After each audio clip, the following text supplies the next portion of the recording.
보소 반갑습니다. 작은사장입니다. 오늘 리뷰할 영화는 노멀 우먼이라는 영화예요. 2025년 7월 24일에 개봉한 영화고요. 넷플릭스 오리지널 영화입니다. 러닝타임은 110분, 1시간 50분 정도 하는데 생각보다 길게 느껴졌어요. 영화가 재미없다 이런 건 아니었는데 질질 끄는 느낌도 없지 않아 있고 다음에 내용이 어떻게 전개될지 궁금증에 대해서 크게 유발을 하진 않았습니다. 장르는 드라마, 스릴러이고요. 15세 이용관데 선전적인 장면은 아예 없고 약간 잔인해요. 19세라고 치면은 이게 19세야 정도 수준의 잔인함인데 15세라고 생각을 하니까 야 이거는 15세 치고 꽤 많이 잔인한데 라는 생각을 했습니다. 주인공이 겪게 되는 갈등 자체가 피부병으로서 일어나게 되는 갈등이 있거든요. 불쾌감이 조금 있습니다. 인도네시아 영화고요. 인도와 인도네시아가 구체적으로 어떻게 다른지 모르겠는데 저는 인도네시아라길래 똑같이 발리우드를 상상하고 그런 톤을 생각했는데 톤도 되게 좋고 생각보다 인도네시아 언어라는 것 자체에 큰 거부감이 들지 않았습니다. 그냥 편안하게 보시면 될 듯해요. 노멀 우먼에 대한 시놉시스를 먼저 설명드릴게요. 가정환경이 살짝 불우한 여자가 굉장한 부잣집에 시집을 가게 됩니다. 가족이 일원으로서 받아들인 게 아니고 가정부를 하며 뽑았다라고 생각이 드는 그런 일들을 겪으면서 주인공인 밀라는 점점 갈수록 스트레스를 받게 되고 그 스트레스가 피부병으로 번지게 됩니다. 그러면서 생기는 이 집안의 갈등에 대한 내용이에요. 케세라세라라는 BGM이 나오면서 영화가 시작이 됩니다. 케세라세라라는 노래를 찾아보니까 될 대로 되라라는 뜻이라고 하더라고요. 근데 이 될 대로 되라가 난 모르겠어요. 될 대로 되라 이런 약간 막 나가는 느낌이 아니고 미래는 우리가 알 수가 없다. 너무 걱정하지 말고 그냥 살아가다 보면은 우리는 뭐든지 될 수 있으니까 크게 생각하지 말고 되는 대로 살아가자. 이런 느낌의 긍정적이고 낙관적인 그런 뜻의 될 대로 되라입니다. 케세라세라라는 노래와 함께 여주인공이 결혼한 모습들을 보여주면서 깨져버린 유리들과 함께 오프닝이 연출이 되거든요. 오픈 크레딧이라 그래야 되나? 어쨌든 그 모습이 이미 결혼 생활이 그렇게 행복하지 않고 부서져 있고 어긋나 있다라는 거를 표현했다고 생각을 해요. 주인공이 밀라가 있습니다. 밀라를 괴롭히는 사람이 엄청나게 많아요. 여기에 제정신인 사람이 한 명도 없습니다. 제정신인 사람이 있다면은 주인공인 밀라와 주인공의 딸인 에인절이 있어요. 일단 한 명씩 주인공을 괴롭히는 사람을 말씀드리자면은 시어머님 계시고요. 조나단, 얘가 남편이에요. 밀라의 엄마, 친모죠. 그리고 에리카가 있습니다. 밀라의 초등학교, 유치원 정도인가? 어쨌든 굉장히 어린 시절의 친구예요. 그리고 에인절이라는 딸이 있습니다. 이름이 에인절로 나오는데 엔젤을 영어 발음으로 되게 잘 굴리면 에인절 이러잖아요. 그런 건지는 모르겠는데 어쨌든 이름이 에인절이에요.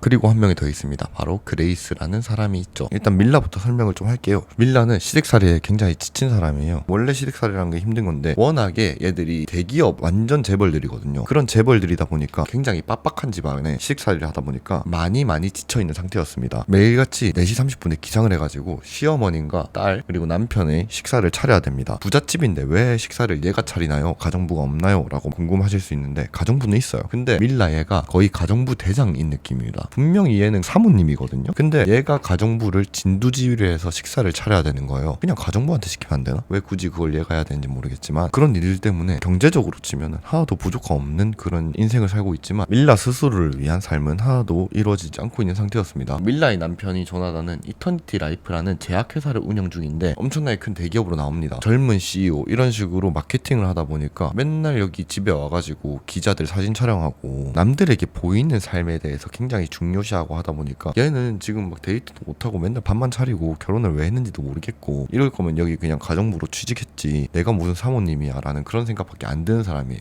가정부는 그냥 돈 받고 적당히 하면 되는데 시어머님이나 조나단 같은 경우는 밀라에게 완벽을 추구하거든요. 물론 시어머님이나 조나단 같은 경우가 완벽하기 때문에 이 정도로 불을 쌓아 올렸을지 몰라도 밀라라는 사람이 가족으로 들어왔는데 적어도 밀라를 가족으로 받아들였으면은 가족으로서 대우를 해줘야지 전혀 가족으로서 대우를 안 해주고 집을 전체적으로 총괄하는 가정부라든지 아니면은 비서처럼 활용하는 그런 모습들이 보여져요. 시어머니 입장에서 며느리도 아니고 조나단 입장에서는 와이프도 아닙니다. 우리는 이런 행복한 가정을 살고 있어요 라는 걸 보여주기 위한 마케팅의 일환일 뿐이고 시어머님 같은 경우는 지랄하고 싶은 며느리가 하나 생긴 것 뿐이에요. 그리고 밀라 어머니가 계시죠. 밀라가 편모 가정이에요. 굉장히 좀 불우한 삶을 살았는데 밀라 엄마는 밀라를 통해서 야 너그 사위한테 돈 좀 빌려달라 그래라. 너그 사위 돈 많잖아 이러면서 경제적 지원을 요청해요. 근데 그 경제적 지원을 요청하는 게 도박을 해야 되기 때문에 그 돈을 빌리는 거였습니다. 그냥 돈을 빌려달라 해도 눈살이 찌푸러질 판에 도박을 하기 위해서 돈을 빌린다는 그거 자체가 이미 글러먹은 엄마라 볼 수 있죠. 근데 밀라 엄마 같은 경우는 본인이 밀라에게 이렇게 요구할 수 있다고 생각을 해요. 왜냐면 내가 낳아주고 키워줬으니까. 그리고 또 다른 이유가 하나 더 있는데 그거는 호소하도록 하겠습니다. 이것처럼 밀라는 굉장히 많은 사람들에게 억가를 당하고 있어요. 그리고 한 명 더 친구 에리카가 등장하게 되는데 처음에 굉장히 좋은 친구처럼 나오지만 에리카는 밀라가 밀라가 살고 있는 집을 보고 이 자리는 내 자리여야 해 라고 밀라의 자리를 뺏을 생각을 합니다. 에리카와 밀라가 옛날 회상하는 장면이 나오는데 그때부터 이미 에리카는 밀라를 무시하고 있어요. 밀라가 어린 시절 굉장히 못생겼습니다. 에리카가 나는 굉장히 멋진 남자와 돈 많은 남자와 결혼할 거야. 너도 그렇게 멋진 남자 만나서 살아 라고 얘기하는 게 아니고 너도 나랑 같이 살아. 우리 집에 와서 빌부터 살아 라고 얘기하는 모습 자체가 이미 친구로 생각을 안 하고 있는 거죠. 에리카가 밀라보다 훨씬 예뻐요. 그 부정할 수 없는 사실입니다. 근데 그렇다고 해가지고 외모적으로서 친구를 급을 나눈다는 것 자체가 말이 안 되는 행동이니까요. 밀라가 여기서 굉장히 많은 갈등을 겪고 있는 걸 알고 그 틈을 잘 노려서 조나단과 시어머님을 오시면서 밀라의 자리를 자기가 가로챌 그런 음모를 꾸미는 자입니다. 시어머님에 대한 성격을 좀 말씀드릴게요. 굉장히 권위적이에요. 근데 시어머니 자체가 권위적일 수도 있다고 생각은 해요. 뭐 나이도 많으시고 요즘에도 세대 갈등이란 거 있는 것 자체가 많이 살아오신 분 그리고 성장해가는 그런 세대에서 생각이 차이가 있을 수는 당연히 있고 거기다가 이들이 성장해온 과정도 다르잖아요. 시어머님이 어떻게 해서 이런 부를 쌓으셨는지 모르지만 어쨌든 자기도 엄청난 노력과 실패를 했기 때문에 이 자리에 올 수 있었다고 생각을 해요. 그러니까 얘가 이만큼 권위적일 수도 있고 그만큼 밀라에게 원하는 것도 많을 수 있겠죠. 근데 그렇다고 밀라한테 그런 식으로 풀면 안 된다라는 말입니다. 시어머니는 밀라한테 우리 집에 시집 안 왔으면은 지금 네 인생이 어땠겠어 이렇게 연병을 떨거든요. 시어머님 입장에서는 자신이 갑이고 밀라가 을이에요. 물론 밀라가 시어머님한테 잘 보여야 되는 거 맞죠. 근데 저희는 밀라 입장에서 이 영화를 바라보게 되고 저도 결혼을 해야 되는 사람으로서 현재 30대의 입장으로 이걸 바라보면은 시어머님과 며느리한테 갑을이 어딨어. 이거는 남자의 입장에 저도 똑같죠. 장인어른과 저에게 갑을이 어딨겠습니까. 그냥 서로 상호 존중하면서 우리 사이 왔나 장인어른 저 왔습니다 이런 식으로 서로 좋게 가야 되는 게 가족인데 애초부터 갑을로 시어머님이 생각을 하니까 이게 절대로 교쳐질 수 없는 관계인 거예요. 밀라는 아무리 시어머님한테 잘한다 해도 평생을 을로 살아갈 거라고 생각을 해요. 그리고 시어머님은 아들 사랑이 엄청나게 각별합니다. 밀라도 그렇고 조나단도 그렇고 둘 다 편모 과정으로 나와요. 딱히 아버지에 대한 얘기를 안 하거든요. 그래서 조나단의 어머니가 더 조나단에 집착을 하는 걸 수도 있는데 뭐 사실 그것도 이해할 수는 있습니다. 어머니 입장에서 아들 예뻐 보이는 거 당연하죠. 저도 당연히 사랑받으며 살고 있고요. 근데 그러면 오히려 더 밀라한테 그러면 안 되는 거 아닌가라는 생각이 들어요. 자기 아들이 좋아해서 데려온 며느리인데 이렇게 미워하는 것 자체가 말이 안 된다고 생각을 하거든요. 어머니 입장에서는 어긋난 아들 사랑을 하고 있다고 생각을 해요. 아들이 무슨 선택을 하든 어떤 여자를 데려오든 진정 아들을 사랑한다면 밀라가 아무리 모자란 사람이라 하더라도 우리 아들이 좋다고 데려왔네. 그렇다면은 나도 좋아하고 사랑으로 감싸줘야겠어 라고 생각하는 게 어머니로서의 본분이라고 생각을 해요. 되게 이기적인 생각일 수도 있죠. 근데 그게 정말 현명한 부모님이고 옳게 된 사랑이라고 생각을 합니다. 완전 답도 없는 사람을 데려와가지고 엄마 나 얘 좋아해 나 결혼할래 라고 말을 하면은 거기에 대해선 거절할 수가 있어요. 뭐 마약 중독자라든가. 근데 적당히 괜찮은 사람 맞거든요 밀라는. 근데도 그냥 자기가 감정적으로 싫고 우리 집안에 취집 온 사람 이런 식으로 생각을 하니까 건강한 아들 사랑을 하고 있다라고 말을 할 수 없는 거죠. 시어머니에서 남편으로 넘어가 보도록 하겠습니다. 남편은 아까 말씀드린 것처럼 이터니티 라이프라는 이 제약회사를 운영 중에 있고요. 그 약 효과가 얼마나 좋은 건지 모르겠는데 맨날 집에서 그냥 마케팅이나 하고 있어요. 밥 먹는데 인스타 라이브 틀어가지고 연기 개 못하는 톤으로 역시 저는 아침에 일어났을 때는 이런 약을 먹어요 하면서 연병을 떨거든요. 그리고 밀라는 당연히 거기 껴있어야 되고요. 그런 모습을 보여주는데 조나단 같은 경우도 굉장히 오만합니다. 조나단이 금수저거든요. 자기가 직접 제약회사를 성장시켜가지고 CEO가 된 거는 노력으로서 인정할 만한데 하이레인이라는 유명 잡지사에서 인터뷰를 하는데 저는 하나도 지원받은 게 없습니다. 제가 자수성가해서 이렇게 성공을 한 거고요 라고 말하는 모습에서 굉장히 오만하다고 생각을 했어요. 조나단이 몇 번을 실패하고 얼마나 노력을 했는지 모르지만 노력이나 실패하는 거를 가능하게 만들어준 건 어머니거든요. 삼루에서 태어난 걸 모르는 게 죄는 아닌데 삼루에서 태어난 거를 인정하고 저도 물론 노력을 많이 했지만 저희 어머니의 이런 뒷받침이 없었으면은 제가 이런 성공을 거둘 수는 없었습니다 라고 인정하는 모습을 보이면은 굉장히 겸손하고 멋진 사람이라고 생각이 들 텐데 다 자기가 잘났다고 말을 해버리는 모습에서 굉장히 오만하다고 판단이 되는 거죠. 조나단 같은 경우는 진실과 정직이라는 두 개의 원칙은 꼭 지킨다 그래요. 되게 좋은 말이긴 하거든요. 진실해야 되고 정직해야 되죠 사람이. 근데 문제는 이 진실과 이 정직을 자기 주관적으로 지킨다는 겁니다. 얘는 자기가 만든 세상에서 자기가 만든 진실과 자기가 만든 정직으로 살아가는 인물이에요. 자기는 좋은 어머니와 좋은 와이프를 갖고 굉장히 행복하고 성공한 남자다라는 걸 어필하고 싶어하는 그런 느낌이 드는데 밀라 입장에서는 전혀 진실되지 않고 정직하지 않은 거거든요. 밀라는 불행해 죽겠습니다 얘는. 근데 조나단은 자신의 세계는 행복해야 되기 때문에 사람들에게 나는 행복해요 라고 말을 하는 사람이고 조나단 입장에서는 진실이 돼야 되는 거예요. 그리고 스스로가 그를 진실로 되게 만들려면 자신은 그것을 끊임없이 믿어야 되는 사람입니다. 나는 이렇게 해서 내가 자수성가해서 성공한 사람이고 우리 와이프도 되게 내조를 잘해주는 사람이고 와이프는 불만 하나 없이 우리 어머니에게도 잘하고 나에게 자기도 잘한다 라는 거를 자기가 부정하게 되면은 자기의 세계가 깨져버리게 되는 거거든요. 그것 때문에 말도 안 되는 거짓말을 치고 있는 그런 사람입니다. 누가 봐도 자기는 온실 속의 화초처럼 살아가지고 밀라를 불행하게 만들고 있는 사람인데 자신이 꼭 지키는 두 개의 원칙이라고 하면서 스스로의 세상을 더욱더 굳건하게 만든다라고 생각이 들어요. 이렇게 살면 안 되겠죠. 이렇게 살면 되게 편할 것 같긴 해요. 근데 왜냐면은 자기가 다 정답이거든요. 남편은 시어머니가 우리 집에 시집 안 왔으면 너가 이렇게 호의호식할 수 있을 것 같아? 라고 말을 하고, 남편 같은 경우는 시어머니 옆에서 우리가 다 해줬잖아 이런 식으로 말을 하거든요. 진짜 둘이서 지랄 났습니다. 그냥 말이 안 돼요. 그런 말 있잖아요. 남편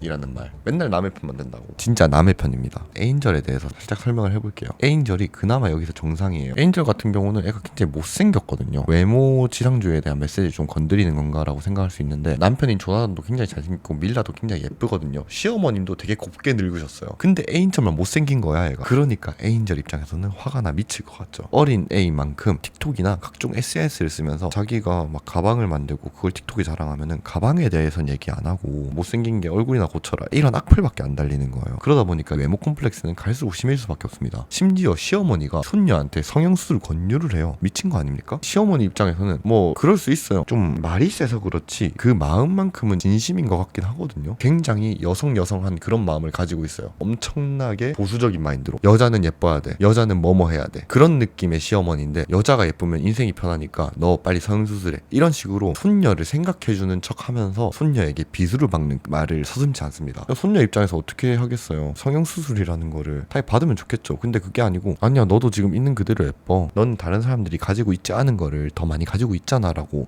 그런 식으로 격려하는 게 보통 기본 아닌가요? 바로 성형수술 권유하면서 자존감을 깎아먹는 그런 미친 소리를 들으며 자라오는 게 에인절입니다. 그래서 밀라를 유일하게 이해해주는 사람이에요. 딸의 입장에서 같은 여자로서 그리고 어머니로서 굉장히 크게 공감을 하고 제일 많은 걱정을 해주는 사람이거든요. 밀라를 보고 굉장히 많은 거를 배웠을 거라고 생각을 해요. 에인절 같은 경우는 엄청 큰 파도에 휩쓸려가지고 같이 떠내려가는 인물로 보이거든요. 시어머니와 조나다의 파워가 이 집에선 너무너무 세요. 근데 그 와중에 에인절은 자기는 이건 싫어라고 말을 할 수 있지만 왜 이렇게 엄마한테 뭐라 그래? 엄마를 좀 놔둬 이런 식으로 말할 정도의 힘이 있는 사람은 아닙니다. 그러다 보니까 밀라랑 같이 무기력하게 시어머니와 조나단이라는 파도에 휩쓸려 버릴 수밖에 없는 사람인 거예요. 더 밀라 입장에서 생각할 수밖에 없는 사람이고요. 밀라 엄마 같은 경우는 따로 언급을 하고 싶지 않을 수준의 인간 실격인 사람이에요. 밀라 엄마를 얘기하려면 그레이스에 대해서 먼저 얘기를 해야 되는데, 요거 반전입니다. 그레이스가 사실 밀라의 과거예요. 밀라는 굉장히 못생겼었어요. 밀라가 옛날부터 엄마한테 이 못생긴 것 하면서 굉장히 무시를 받으면서 살아왔단 말이에요. 근데 그 와중에 그레이스는 굉장히 큰 사고를 당해서 얼굴이 진짜 못쓸 지경으로 된 거예요. 그레이스는 사고 PTSD로 모든 기억을 잃게 되고, 밀라 엄마는 이때다 싶어가지고 그레이스를 완전 성형을 시키고 밀라라는 새로운 이름으로 탄생시켜버립니다. 이 배경을 설명드려야 밀라 엄마에 대한 사람을 설명할 수 있어서 먼저 말씀을 드린 거고요. 밀라 엄마 같은 경우는 엄마 입장에서 당연히 치료해준 거 그리고 성형수술 해준 거 해줄 수 있어요. 근데 거기에 대해서 엄청나게 많은 걸 요구한 사람인 거예요. 밀라가 이 집에 와서 갉아먹히고 있는 상황에서도 밀라 엄마는 아니 넌 할 수 있어, 너가 이 집에서 버텨야 나는 그 돈으로 먹고 살 수 있어, 그러니까 그 집에서 버텨, 왜냐? 나는 널 성형해주고 다 해줬으니까 라는 입장으로 자꾸 밀라를 몰아붙여요. 이미 엄마로서 모든 자격을 실격했다고 볼 수 있는 거죠. 미친 사람입니다.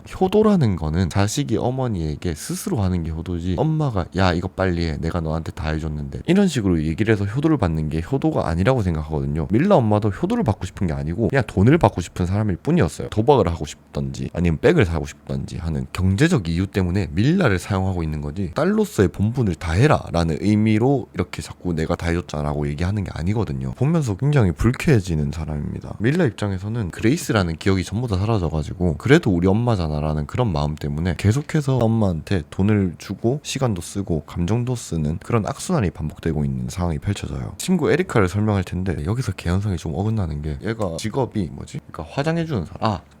얘가 메이크업 아티스트로 나와요. 되게 무명 메이크업 아티스트란 말이에요. 자기 샵이 있는지 없는지도 모르겠고 얘가 얼마나 메이크업을 잘하는지도 모르겠는데 완전 탑급 메이크업 아티스트를 불렀어도 모자랄 판에 에리카라는 사람을 메이크업 아티스트로 부른 것도 이해가 안 되고 개연성이 살짝 떨어지는 부분이었고요. 어쨌든 얘는 여기 와가지고 그레이스가 여기 있네 하면서 굉장히 그레이스를 부러워하는 모습을 보여줘요. 밀라를 부러워하는 모습이죠. 그러면서 막 이 집이 자기 집이 된 것 마냥 소파에도 앉아보고 집 구경도 하고 내가 여기 사모님이 되면 어떨까라는 상상하는 모습이 보여지는데, 밀라 밀라도 처음 여기 왔을 때 그런 식으로 행동을 했을 것 같아요. 아마 누구나 그렇게 하겠죠. 내가 여기 며느리로 들어온다면 이게 다 내 것이 되고 나는 사모님이 돼가지고 이 행복을 평생 누리겠구나 하는 그런 모습을 밀라도 보였겠죠. 하지만 현실은 밀라였고 에리카는 현실을 모르고 그냥 부러워하는 사람으로서 밀라의 자리를 뺏어야겠다라고 생각하는 사람이었습니다. 밀라를 되게 걱정해주는 척을 해요. 어떻게 해서 피부에 병이 난 거야 라든지 야 우리 기억 안 나? 나는 너를 사랑해였나? 어쨌든 이런 수화를 하는 옛날 추억을 떠올리게 해주면서 밀라의 정신적 구세주처럼 나오는데 굉장히 불순한 마음을 가지고 있었고 나중에 얘가 점점 갈수록 가감해지면서 조나단에게도 접근을 하고 시어머니에게도 접근을 해요. 그거를 보면서 그래 에리카 네 하고 싶은 거 다 하고 밀라 자리 네가 뺏어가지고 네가 여기 며느리 해라 이런 생각밖에 들지 않는. 그러니까 당연히 에리카 입장에서 밀라가 부러울 수밖에 없죠. 옛날에 그레이스한테 나는 잘생긴 남자 돈 많은 남자한테 시집가가지고 행복하게 살 거야 라고 얘기했는데 오히려 밀라가 인도네시아 제일 가는 재벌에게 결혼해가지고 호의호식을 하고 있으니까 부러워하는 심정은 이해가 되는데 여기서 우리가 그냥 보고 부러워하는 그 뒷면에는 엄청나게 힘든 일이 버티고 있을지도 모른다 라는 그런 거에 대한 메시지를 던졌다고 생각을 했어요. 에리카는 과연 이 집에 두 번째 며느리로서 들어오게 된다면 시집살이를 잘할 수 있을까요? 근데 얘 좀 잘할 것 같긴 하거든요. 부침성도 되게 좋고 헤헤시시 웃고 있어요. 밀라가 처음 이 집에 시집 왔을 때 얘처럼 했는지 모르겠지만 에리카 뭔가 얘는 엄청나게 독하게 잘할 것 같은 그런 느낌이 들긴 합니다. 근데 어쨌든 독하게 버티는 것도 한계가 있을 거니까 밀라와 똑같은 수술을 밟을 거라는 거는 뭐 정해진 사실이겠죠. 에리카가 마음에 들어가지고 집에 들여보내준다 하더라도 그냥 결국은 얘들 둘은 지들 둘밖에 몰라요. 그러다 보면은 결국 에리카도 똑같이 낙동강 오리알 신세가 되겠죠. 밀라 같은 경우는 스트레스 때문에 여기 피부병이 생겨버려요. 막 긁어요.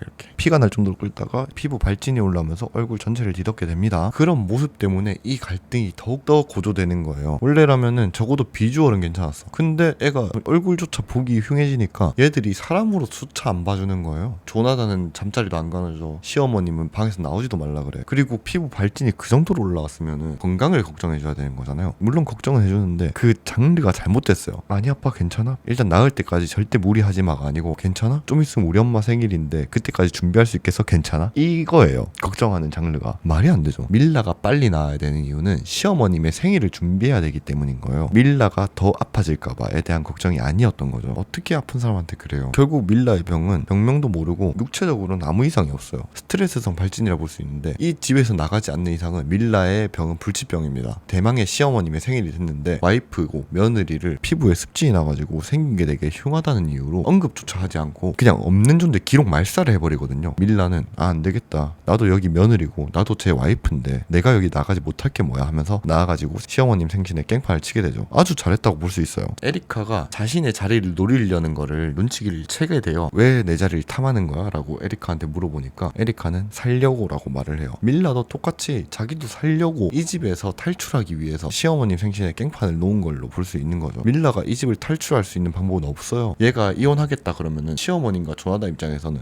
또 이혼을 반대할 거거든요. 왜냐? 자신의 커리어에 흠집이 생기기 때문에. 그냥 밀라는 한평생 행복한 척 살면서 집 안에서 평생을 그렇게 고통받으면서 살아가야 되는 거예요. 그렇게 살 수가 없잖아요. 밀라는 결국 이 집에서 도망치기로 결심하고 도망치기 직전 자신의 딸에게 엄마랑 같이 도망치자라고 얘기를 하게 되는데 여기서 딸의 대답이 굉장히 인상 깊었습니다. 개인적으로 최고의 답변 그리고 최고의 장면이 아니었나라고 생각을 해요. 에인절은 거기서 어머니의 권유를 거절합니다. 왜냐? 자기는 그렇게까지는 불행하지 않아요. 딸 입장에서 엄마가 이렇게 무시당하고 이렇게 고통받는 걸 보는 건 싫어요. 근데 자기가 굳이 엄마와 같이 갈 이유는 없다라는 거죠. 굉장히 똑부러진 녀석입니다. 엄마 가는 건 안 잡을게. 근데 그렇다고 엄마는 엄마고 나는 난데 내가 이 집을 버리고 갈 이유는 없어. 그런 이유로 엄마를 따라가지 않으려 합니다. 에인절이 한 말이 있는데 내가 아는 세상은 이것뿐이라고 얘기를 해요. 맞는 말이죠. 밀라는 자기가 도망갈 곳을 한적한 시골 마을로 잡았는데 에인절 입장에서는 밀라를 따라가면은 좋은 가정 환경과 부족함 없이 살 수 있는 이 삶을 버리고 기농해야 되는 다운그레이드를 거쳐야 되는 거거든요.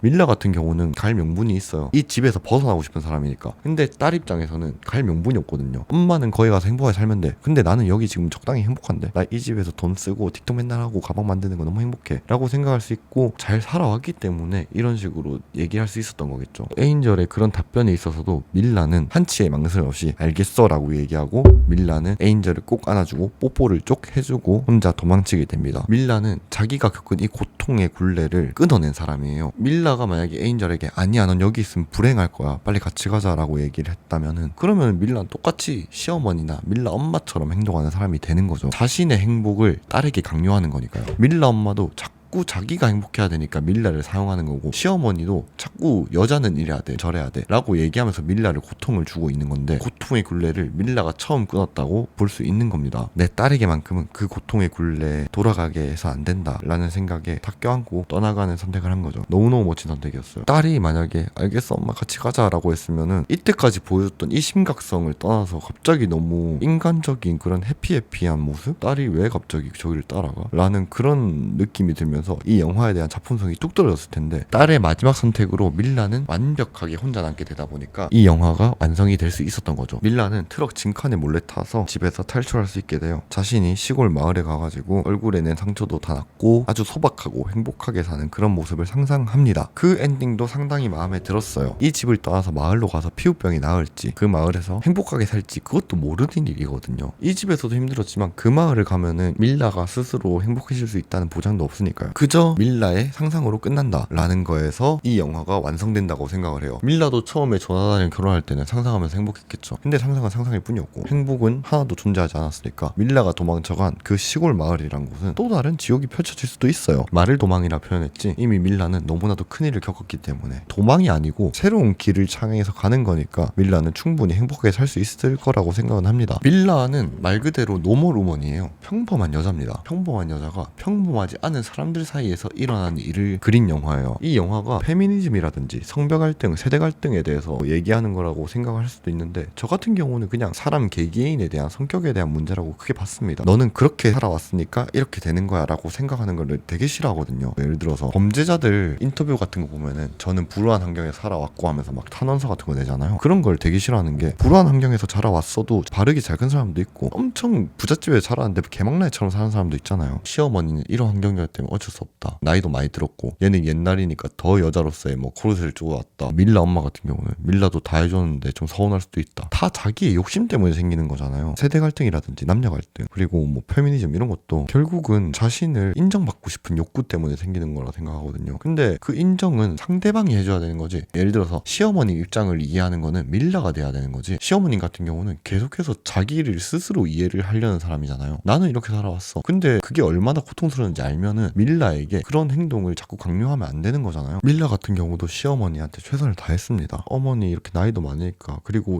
내가 사랑하는 사람한테 시집을 왔으니까 내가 가진 게 많이 없는데 이렇게까지 받아주시면은 당연히 내가 노력해야지 라고 굉장히 노력했는데도 시어머니는 하나도 받아주지 않았죠. 각종 갈등을 만드는 거는 내가 더 힘들어 라는 그런 마음 때문에 생기는 거라고 생각을 하거든요. 시어머님은 밀라한테 그랬으면 안 됐어요. 적어도 내가 그런 세상을 겪었으면은 나는 그러지 말아야지 라는 같은 고통을 느끼지 않게 하려는 그런 마음이 있었어야 된다고 생각을 합니다. 밀라 같은 경우는 그 고통을 자기 딸에게 넘겨주지 않기 위해서 자신이 변하는 모습을 보여줬죠. 이 영화를 보면서 저희는 조금 더 다양한 사람들을 이해하고 인정할 수 있어야 된다고 생각을 했어요. 너무나도 다양한 갈등이 나오는데 이 갈등을 이해해주는 거는 밀라밖에 없거든요. 다 나 좀 이해해줘라고 말을 하는 사람이에요. 그러다 보니까 갈등이 생길 수밖에 없는데, 이 갈등 지들만 손해거든요. 지들만 갉아먹는 이런 갈등들, 제가 이래서 뭐 갈라치기라든지 갈등에 대해서 굉장히 싫어하는 그게 있습니다. 그런 갈등이라든지 갈라치기에 대해서 되게 직관적으로 잘 보여준 영화라고 생각을 해요. 제가 제일 처음 오프닝 얘기를 했을 때 케세라세라라는 노래가 나온다 그랬잖아요. 노래 가사 자체가 뭐 부자가 될 수 있을까, 예뻐질 수 있을까 하는 막연한 기대 혹은 걱정에 대해서 뭐 될 대로 되라라고 얘기를 하는 건데, 이거는 약간 될 대로 됐을 때에 대한 이야기를 보여주고 있다고 생각을 합니다. 과연 우리는 될 대로 되라라는 상황이 처해졌을 때 왕관의 무게를 견딜 수 있을 것인가에 대한 그런 느낌도 노래를 통해서 살짝은 주지 않았나라고 생각을 해요. 노멀 우먼에 대한 평점을 매겨보도록 하겠습니다. 평점은 이제 고정하기로 했죠. 스토리, 연출, 메시지, 캐릭터, 엔딩입니다. 일단 스토리 0.7점이에요. 0.3점이 깎인 이유는 뭐냐면 스트리밍이랑 좀 비슷한 느낌이긴 한데, 제가 이 정도로 시니컬하게 영화 스토리가 흘러가는 걸 그렇게 좋아하지 않습니다. 제 주관적인 마이너스 0.3점이고요. 0.7점인 이유는 선과 악의 구분은 명확한데 선과 악의 위치가 명확하지 않아요. 예를 들어서 잘 사는 집은 굉장히 못된 사람으로 나오고, 못 사는 집은 경제적으로 부족하지만 착하고, 이런 식으로 나오는 게 아니고, 못 사는 사람도 못 사는 사람대로 되게 못나게 나오고, 잘 사는 사람도 잘 사는 사람대로 되게 못나게 나오기도 하고, 특히 에인절이 그 가운데서 중립을 잘 지키면서 되게 스토리를 잘 끌고 갔다고 생각을 해요. 제가 마지막 얘기할 때 뭐 갈등을 유발하니 뭐니 해도 시어머니 입장, 뭐 남편 입장, 밀라의 엄마 입장 이런 거 다 어떻게든 이해하려면 이해할 수 있거든요. 그래 뭐 지들도 억울한 거 많겠지라고. 그래서 좀 나쁘지 않았던 스토리다라고 생각해서 0.7점을 줬습니다. 연출 같은 경우는 0.5점을 드리고 싶어요. 연출이 그렇게 썩 훌륭했다라고 생각이 들지 나쁘지 않습니다. 그냥 평이한 이 영화의 장르 드라마답게 평온하게 흘러갔다고 생각을 해요. 드라마틱하게 야 이 연출 진짜 신박하다 이런 정도의 생각은 들지 않았습니다. 메시지 0.7점. 메시지가 많은데 너무 많아요. 등장인물이 되게 많잖아요. 고부 갈등, 부부 갈등, 남녀 갈등, 모녀 갈등, 친구 갈등, 외모지상주의, 자본주의, 너무나도 많은 메시지를 건드리려고 했어요. 그러다 보니까 던져놓고 수습이 안 되고 끝이 나거든요. 캐릭터 한 명 한 명마다 메시지를 다르게 잡으려고 하다 보니까 이 사단이 난 것 같긴 해요. 이 많은 메시지들이 너도 생각해봐가 아니고 밀라라는 주인공을 극한으로 몰아붙이기 위해 넣은 메시지 같다라는 생각이 들어서 그랬습니다. 아까 말씀드린 갈등들 말고도 엄청나게 많거든요. SNS라든지 그런 메시지들을 엄청나게 던져놓고 주워 담는 게 다 저희 몫이 되고 너무 많다 보니까 그 메시지를 하나하나 깊게 생각하기에는 너무 시간이 많이 든다라는 그런 단점이 있었어요. 그래서 메시지는 0.7점을 드렸습니다. 캐릭터 같은 경우는 1점 드리겠습니다. 캐릭터들이 너무 다 개성이 뚜렷하고 성격을 확실하게 정했다는 걸 볼 수가 있었어요. 그 누구도 여기선 반성하지 않습니다. 밀라의 어머니 에리카, 조나단, 시어머니 그리고 엔젤까지 완벽하게 성격을 고정시켜놨어요. 얘들은 무슨 짓을 해도 안 바뀌겠구나 하는 그게 보이거든요. 이 캐릭터가 아니었으면 메시지 점수가 더 떨어졌을 거예요. 근데 이 캐릭터들을 너무 잘 만들다 보니까 이 메시지가 단순하게 밀라를 극한으로 몰아붙이기 위해서가 아니다 라고 생각을 그나마 할 수 있었던 거죠. 얘들은 확실하게 자기가 생각하는 정의가 정해져 있는 사람이거든요. 캐릭터들이 갈팡질팡하지 않고 자신이 갈등하는 모습을 보인다거나 하지 않는다는 게 굉장히 이 영화의 완성도를 높여줬다고 생각을 해요. 갈팡질팡하는 거는 밀라 한 명이면 충분합니다. 왜냐면은 걔는 갈팡질팡해야 되는 역할이니까요. 마지막 엔딩입니다. 엔딩 1점. 엔딩 같은 경우는 제가 아까 에인절이랑 뭐 엄마랑 서로 뽀뽀 쪽 하고 끝나는 거라든지 귀농을 해가지고 행복하게 살고 있는 모습을 상상한다든지 그런 엔딩이 상당히 좋았다고 이미 복서를 던졌었죠. 엔딩은 당당하게 1점을 드릴 수 있는 그런 완벽한 제 취향의 엔딩이었다고 생각을 해요. 평점 총점은 1, 2, 2.7, 3.2, 3.9. 와 3.9점이나 받았네요. 뭐야 이거. 근데 영화를 보면서 이렇게 높을 거라고 생각 안 했거든요. 영화 보면서 되게 시간도 안 가고 그렇게까지 재미있는 건 아닌 것 같다라고 생각을 했는데 영화 자체가 되게 아침 드라마처럼 흘러간다 생각을 했어요. 그냥 막장 이런 느낌. 근데 또 이렇게 따지고 보니까 3.9점이나 받았네요. 이거는 이제 이렇게 5개를 따졌을 때 3.9점이고 그냥 한 3점 정도의 그냥 평범한 영화입니다. 제 마음에 든 구석이 조금씩 있어가지고 합쳐보니까 이랬다인 거고 영화 자체로서는 한 3점 정도라고 생각을 해요. 재밌는 영화긴 했는데 조금 투머치한 영화가 아니었나 생각은 합니다. 인도네시아 영화도 되게 이런 재밌는 영화가 있구나 라는 생각을 하는 계기가 됐고요. 앞으로 한국, 일본, 영어 쓰는 영화가 아니더라도 이거 좀 꺼려지는데? 라는 생각을 안 하게 만들어주는 그런 작품이었다고 생각을 해요. 제 고정관념을 깨게 해줬다는 자체가 굉장히 좋은 영화였다고 생각할 수 있겠죠. 영화 자체에서 메시지를 너무나도 많이 던지고 있다 보니까 영상 자체가 길어질 것 같아요. 이 영화 자체에 대해서 얼마나 재밌게 보신 분이 계실지 모르지만 그냥 뭐 작업이나 운전 같은 거 하실 때 라디오처럼 틀어놓는다 생각하시고 들어주셨으면 좋겠습니다. 어쨌든 그렇습니다. 들어주셔서 봐주셔서 감사하고 이상 노멀 사장 작은 사장이었습니다. 오늘은 여기까지. 뽀뽀 쪽.